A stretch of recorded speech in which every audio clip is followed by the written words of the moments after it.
Captain America Civil War, who dies? Hang on, let me start that again. Is someone gonna die in Captain America Civil War? Yeah, probably. I feel like there's been so many death fake outs in the MCU that it's come to a point where they need to kill somebody, anybody, and I don't mean like a Quicksilver. We knew that guy for about 4 minutes before he was riddled with bullets to a resounding, yeah, okay, whatever, from the audience. Someone has to go. But who will it be? I got a few ideas, but spoilers, potential spoilers. Spoilers for this movie and the Civil War comic and the follow-up comic to that, which I won't name, because the spoiler for that comic is in the title. Alright, the most obvious choice at this point is probably Rhodey's War Machine, because we see him take a dive in the trailer, his arc reactor shot out of his chest, and he pinwheels out of the sky. Then he doesn't move a whole lot. Could he be dead? Yeah, potentially. I just don't feel like his death is something they'd put in the trailers. So the chance of Rhodey being dead? A solid 4 out of 10. Oh, and I guess I'm ranking all these. Okay, next up. Captain America himself. Now I think this is the most likely scenario. The story arc that precedes Civil War is called The Death of Captain America, and it features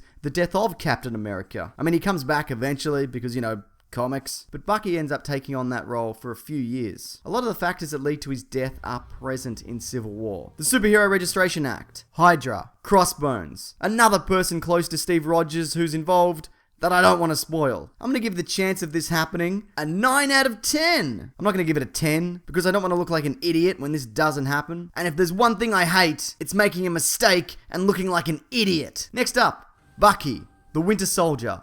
Oh, floppy hair McGee. Must be hard to fight with all that hair kind of flicking around your face. But tying it up in a little top knot, you know, that's not very cool, is it? It's quite the dilemma. Now, I'm fairly certain that Bucky isn't gonna die. Sebastian Stan, the actor who plays him, he's got a 9-picture deal with Marvel. And this is like, what?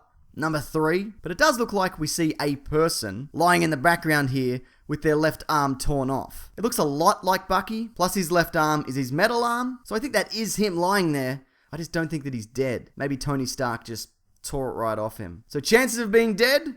2 out of 10. Lastly, Iron Man. Now, there's no evidence to suggest Iron Man is going to die in this movie. I just think it might be an interesting twist on the comic, having him die instead of Steve Rogers. Robert Downey Jr. is actually doing Civil War in addition to his regular Marvel contract, which requires him to appear in Infinity War. So yeah, this might be it for him. I don't put too much weight, though, in this happening. 5 out of 10. Also, it looks like Hawkeye is down. He's just there. So, you know, could be him. I give that a who cares out of 10. Remember, though, anybody who dies can be brought back using the Infinity Gauntlet. That glove and all its stones, or gems, or whatever they call them, can do literally anything. Also, every one of these actors is obligated to appear in at least one future Marvel movie. So when somebody does die, and I'm putting my bloody foot down and saying that somebody will, they'll definitely pop up again in some capacity, probably in Infinity War Part 1 or Part 2. Question for you though, if you think someone's gonna die, who do you think that's gonna be? Also, if you want, check out my Civil War trailer breakdown. Also, this Monday on my podcast, The Weekly Planet, linked below. We're getting stuck right into the whole Civil War situation, including what we think of the new Spider-Man. Alright, that'll do it. Thanks everyone. Take care.